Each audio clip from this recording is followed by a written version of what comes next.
鱼友想要一个有洞穴、有河道、有晒台，还可以种植物的鱼龟会养造景。我先用溪流石搭建出左边的山体，缝隙处用云石胶进行固定，用同样的方式在右边搭出了一个比较矮的山体。我选用了一块片状的沉木，根据沉木原本的形状，在空隙处增加了悬空的石头，用来做乌龟的晒台。石头都固定以后，我在缝隙处打上了发泡胶。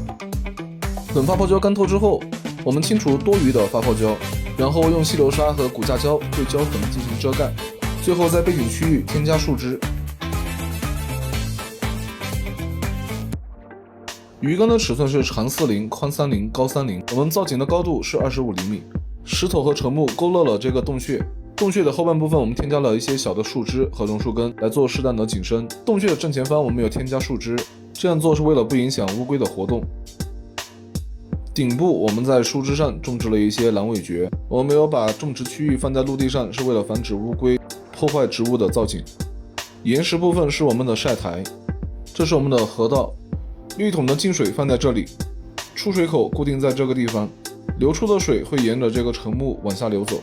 形成一个小的河道。